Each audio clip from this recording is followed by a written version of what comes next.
বাংলা ভাষায় একটা কথা আছে, পেট ঠান্ডা তো জগৎ ঠান্ডা।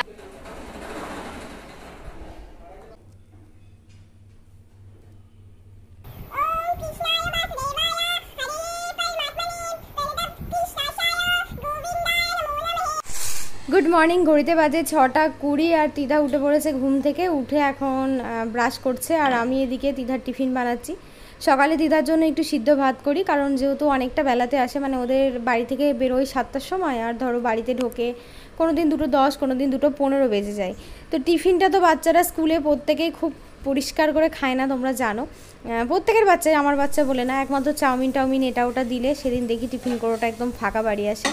বাদ বাকি এই আলু ভাজার সাথে যদি পরোটা দেওয়া হয় তাহলে আবার তিধা দেখি খেয়ে আসে, কিন্তু আলুর পরোটা কিংবা রুটি প্লেন এইসব কিছু দিলে, সবজি টবজি দিলে আবার খেতে চায় না।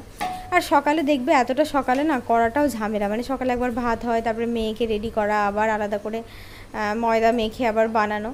তো আজকে আবার নিজের জন্য সকালে এই একই ব্রেকফাস্ট করে নিলাম, কারণ নিজের জন্য আবার কি খাবো, একটু বেশি করে আলু ভেজেছি আর ময়দাটা এখন মেখে রেখে দিলাম, এটা ওকে দিয়ে এসে পরে তখন আমি ভেজে খাবো আর কি, গরম গরম। তো এই হচ্ছে আলু ভাজাটা হয়ে গেছে। আর এদিকে ওর খাওয়া দাওয়াটাও কমপ্লিট। আর ওর যেহেতু চুলটা আগে অনেকটা বড় বড় ছিল, মাঝখানে আমি চুলটা কেটে দিয়েছিলাম, তারপর থেকে কিন্তু ও খোলা চুলেই স্কুলে যেত। এখন আবার একটুখানি ঝিটকি করা যাচ্ছে, খুব একটা ভালো না, সামনের চুল ছোটো ছোটো দেখতে পাচ্ছ, মানে খুব অসুবিধা হয়। তো শুনবে না, আমাকে বলছে না তুমি আমাকে চুলটাকে বেঁধে দাও। তাই আমি বললাম যেমন বাঁধতে পারবো তেমন আর কি বাঁধবো, কারণ খুব বেশি ভালো হবে না। দুদিকে করলে তাও একটু ছোটো ছোটো হয়, দুদিকে করলে অনেক রকম ঝামেলা আছে, মানে টাইমও লাগবে, এদিকে একদিকেই ধরতে পারছি না, আবার দুদিক। তো চুলটা বেঁধে মোটামুটি 7টার দিকে বেরোবো, 7:05 মধ্যে টোটোটা চলে আসবে। আর বৃষ্টি হলে খুব অসুবিধা হয় এই রাস্তাটা দিয়ে যাতায়াতের জন্য। তো এই যে মোটামুটি রেডি করে দিয়েছি তিধাকে, এবার বুটটা আমি পালিশ করে ওকে নিয়ে চলে যাব। তো এই দেখো চলে এসেছি, একদম মেন রোডের উপর থেকে তুলে দিয়ে যায়, ওখান থেকে মোটামুটি আমাদের হেঁটে আসতেই 3 মিনিট লেগে যায়। 3 মিনিট হেঁটে আসার পরে টোটোতে মোট 6টা বাচ্চা, ওদিক থেকে 4টে আসে, তিধা আর বর্ষণ 2জন। আর এখানে হচ্ছে মাছ আলা এসেছিলো, তো কী মাছ দেখতে দেখতে দেখলাম রুই মাছ আছে, সিলভার কাপ আছে, সিলভার কাপ তো খাবো না, তো রুই মাছটাই নিয়ে নিলাম। আর এখানে তো অল্প মাছ নেওয়া যায় না, 800 গ্রাম মাছ, মেয়ের পক্ষে একদিনে খেয়ে শেষ করা সম্ভব না, আবার ফ্রিজে রেখে দিতে হবে, কিছু করার নেই, কারণ অল্প মাছ দেয় না। আর আজকের মাছটা ডিম ছাড়া বলে একটু বেশি হলেও তাও আমি নিয়ে নিলাম, কারণ এখন বর্ষার টাইমে দেখবে ডিম ছাড়া মাছটা খুব একটা পাওয়া যায় না। তো এখানে হচ্ছে তোমার বাজার করে নিয়ে এসেছিলাম। শাশুড়ি মা আমাকে 3-4 দিন আগে ফোন করে বলেছিল যে আজকে আমাদের বাড়িতে আসবে, তো সেই জন্য আমিও আর কি তোমার বাজার হাট সমস্ত কিছু করা হয়ে গেছে। তারপরে আমাকে একবারের জন্য ফোন করে জানায়নি যে আমি আসবো না, কি আমার অসুবিধা আছে। তো রীতিমতো আমি সমস্ত বাজার হাট সমস্ত কিছু করে আবার ফোন করলাম, দিয়ে আমি জিজ্ঞাসা করলাম আর কি আমি ফোন করে। তো তখন বলছে এরকম একটা প্রবলেম হয়ে গেছে, আসতে পারবো না। মানে এইগুলো আমার ভীষণ খারাপ লাগে, মানে এই সমস্ত ব্যবহারগুলো, সেটা যেই হোক, আমার মা বাবাই হোক কি আমার ননদ হোক, নন্দাই হোক কি যে কেউ হোক, কেউ যখন আমার বাড়িতে আসবো বলে না, আমার এত ভালো লাগে। একা একা থাকতে থাকতে না, সত্যি কথা বলতে কেমন যেন একটা বোরিং হয়ে গেছি আমি। তো কেউ যখন আসবো বলে ভীষণ ভালো লাগে, তারপরে যদি হঠাৎ করে সে বলে আসবো না, তখন মাথাটা পুরো গরম হয়ে যায়। তো মা একবারের জন্য আমাকে ফোন করে বলেও দেয়নি যে না এরকম আমার অসুবিধা হয়েছে, আমি আসতে পারবো না কি কিছু। তো আমি ফোন করলাম, ফোন করে আমি জানলাম, তো মায়ের সাথে কথা হয়নি, আমার শ্বশুরমশাই ছিল আর কি, বাবার সাথে কথা হলো। তো বাবা বললো যে এরকম এরকম অসুবিধা আছে, আসতে পারবে না, কিছুদিন পরে যাবে। তো চলো কি আর বলবো, কিছু বলার নেই, মাঝখান থেকে আমাকে একটু হয়রানি পোয়াতে হলো। বাংলা ভাষায় একটা কথা আছে, পেট ঠান্ডা তো জগৎ ঠান্ডা। আমার এখন পেট ঠান্ডা হয়ে গেছে, জগৎ ঠান্ডা হয়ে গেছে। আর এই যে আমার হাতে দেখতে পাচ্ছ কালমেঘ পাতা, কি বলবো, আমার মেয়ের পেটে কৃমি হয়েছে বলে কালমেঘ পাতার রস খাওয়ালে কমে যায়। মানে ওষুধটা তো সবসময় দেওয়া যায় না, ডাক্তারকে দেখিয়ে তারপরে কোন টাইমে খেতে বলবে, খুব গরম থাকলে আবার খাওয়া যায় না ওষুধ, কৃমির ওষুধটা বিশেষ করে।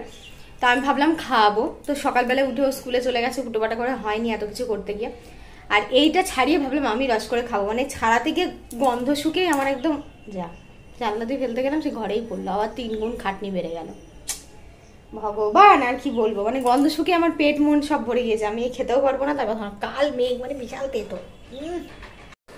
তো কেউ আসবে ভাবলে বাজারঘাট রান্নাবান্না অন্যরকম একটা প্রিপারেশান, আর না আসলে অন্যরকম। তো যেহেতু আসবেই না, তো আমি ভাবলাম চলো এদিকে টুকটাক করে আজকে কিছু সেলাই টেলাই করে নিই। তো এখানে তিধার যে কিটটা কেনা হয়েছিল ক্যারাটের জন্য, ওই কিটটা না একটুখানি একটা হ্যান্ড গ্লাভস ছেঁড়া আছে, তো ওটাকে তারপরে টুকিটাকি 2-1টা যে কটা সেলাইয়ের জিনিস আছে ওগুলোকে ভাবছি আজকে একটু বসে বসে সেলাই করে নিই।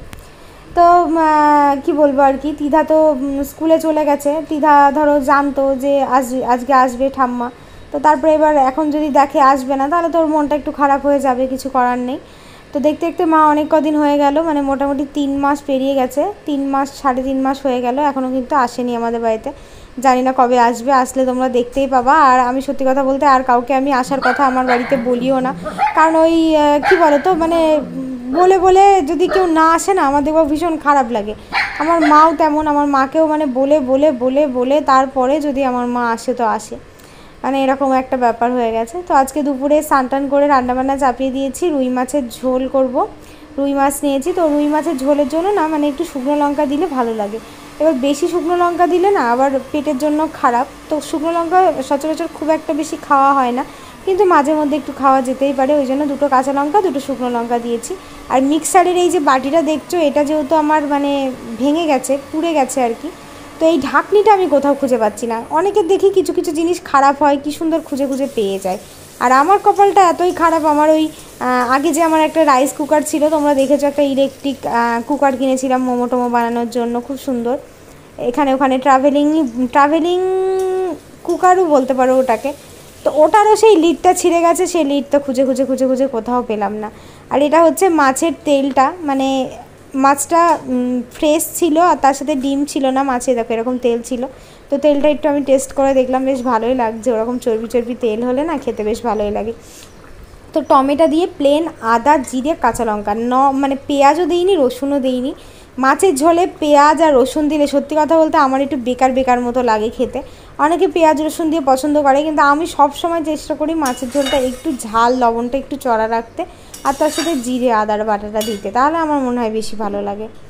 তো এই দেখো রান্না হয়ে গেছে আমার লাল লাল ঝোল ঝোল মাছের ঝোল। তো যেহেতু তোমার শুকনো লঙ্কা ছিল, কালারটাও সুন্দর এসছে, কোনো কাশ্মীরি লঙ্কা কিংবা অন্য কিছুই দিইনি। তো চলো এখন ভাত টাত বেড়ে নিয়ে খেতে লাগি। আমার আজকে মানে অনেকটাই বেলা হয়ে গেছে আর কি। তোমার মোটামুটি তিধা এখনও কিন্তু স্কুল থেকে আসেনি। আজকে আমার একটু খিদে পেয়েছে, আমি সকালে পরোটা খাওয়ার পরেও আমার খিদে পেয়ে গেল কেন আমি বুঝতে পারলাম না।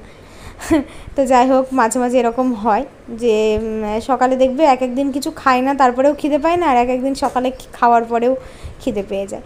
তো আজকে দুপুরে লাঞ্চ মেনুতে আছে পটল পোস্ত আছে, তার সাথে হচ্ছে ঢ্যাঁড়স সর্ষে মানে ভেন্ডি সর্ষে, আর এখানে হচ্ছে পেঁপে দিয়ে মুগের ডাল, আর তার সাথে হচ্ছে রুই মাছ দিয়ে আলু দিয়ে ঝোল। তো দুপুরের খাওয়া দাওয়াটা বেশ ভালোই আজকে জমে যাবে। আর ভাতটা নিয়ে চলে যাব হচ্ছে আমার সেই ফেভারিট জায়গা, যেখানে বসে খেতে আর কি সব থেকে বেশি ভালো লাগে, এই যে বারান্দার ধার, এখানে বসে বসে গাছপালাও দেখতে পারবো আর খেতেও পারবো। তো চলো খাওয়া দাওয়াটা স্টার্ট করি, আর খেতে খেতে তোমাদেরকে রিভিউটা দিচ্ছি কেমন হয়েছে। এমনিতে দিদি রান্নাবান্না ভীষণই ভালো, খুব একটা তোমার দিদিরা একটু ঝালটা কম খায়, আমরা একটু ঝালটা বেশি খাই, আর দিদিরা ঝালটা একটু মিডিয়াম খায়, তাছাড়া সব কিছু ঠিকঠাকই আছে। রান্নাবান্না খুবই সুন্দর হয় দিদির। তো ভেন্ডি সর্ষে আর ভেন্ডি, মানে প্রথমে ভেবেছিলাম ভেন্ডিটা সর্ষে, তারপরে খেয়ে বুঝতে পারলাম যে ভেন্ডিটা হচ্ছে সর্ষে প্লাস পোস্ত দুটোই দেওয়া আছে। খেতে কিন্তু খারাপ লাগছে না, বেশ ভালোই লাগছে। আর ভেন্ডিটা শুধু সর্ষে পোস্ত করলে বেশি ভালো লাগে। তো ওই দুটো তো মোটামুটি ঠিকঠাকই ছিল। এবার মাছটা খাওয়ার পালা। তো মাছটা আলু দিয়ে একটু মেখে নিলাম ভাতটাকে ঝোল দিয়ে, এবার মুখের মধ্যে পুরে দিয়ে দেখলাম মাছের টেস্টটা একদম মানে বাম্পার আছে। যেহেতু ডিমওয়ালা মাছের একদমই স্বাদ হয় না, জানো তো, বর্ষাকালে দেখবে কেমন ফ্যাকসা ফ্যাকসা হয়, কিন্তু এটা যেহেতু ডিম ছাড়া মাছ ওই জন্য ভীষণ। ঘড়িতে বেজে গেছে 2:25, যেখানে 1:40 স্কুল ছুটি হয়। আমরা যদি আনতেও যাই হাইয়েস্ট 2টোর বেশি বাজে না, আর টোটো করে দিয়ে দেখো 2 আজকে 25 বেজে গেল, মানে 1 ঘন্টা। এখান থেকে এইটুকুনি আসতে 10 মিনিট টাইম লাগে না, আর এতটা টাইম। আর ওকে দেখলেই গরুটা চলে আসবে, গরুটাকে ওই যে আদর করছে, আদর করে দিতে বলছে, আদর করে দিতে বলছে, চলে আয় চলে আয় চলে আয়, তুই চলে আসবি তো, ঢং করছিস, চলে আয়। তুই আদর করিস, ওই জন্য তোকে দেখে এগিয়ে আসছে, গলা চুলকে দিতে বলছে, আদর করতে বলছে, গলাটা চুলকে দিতে বলছে। হ্যাঁ দেখেছিস, মারছে মারছে না, তোকে আদর করে দিতে বলছে। চলো চলো চলো চলো, আর না, রোদের মধ্যে পুড়ে যাচ্ছে মুখ, চলো চলো চলো চলো চলো, আর আদর না, আবার পরে খাবে। ওই দেখেছিস দেখেছিস, আর না, আর আদর খেতে না করি। গীতাতেও তো পড়েছি আমরা, এগুলো নিজের মাথায় সংস্কার ঢুকিয়ে রাখো সবকিছু, তারপরে লোকের বিচার করবা। হ্যালো গাইস, আজকে আমি একটা ভিডিও নিয়ে চলে এসেছি। এখন বাজে মা কত রাত্রির, এখন বাজে 10টা, এখন বাজে 9টা নয়।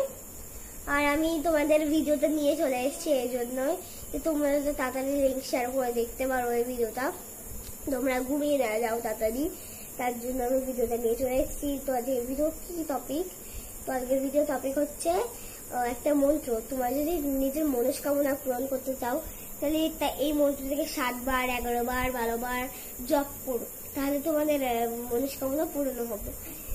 তো মন্ত্রটা কি বলি, অনেক ভাইরাল চলছে, তো দেখে নিয়ে তোমার। ওম কৃষ্ণায় বাসুদেবায় হরয়ে পরমাত্মনে প্রণত কৃষ্ণাশায় গোবিন্দায় নমো নমঃ। এটা আমার সাথে সাথে বলবে, মুখস্থও হয়ে যাবে। তোমরা কপিতে লিখে নিও, এটা তোমরা গীতা পাঠ করতে করতে পড়তেও পারো, খুব ভালো মন্ত্র একটা, আর তোমাদের মনস্কামনা পূরণ হবে। তো হনুমান চল্লিশা শুনে যাও।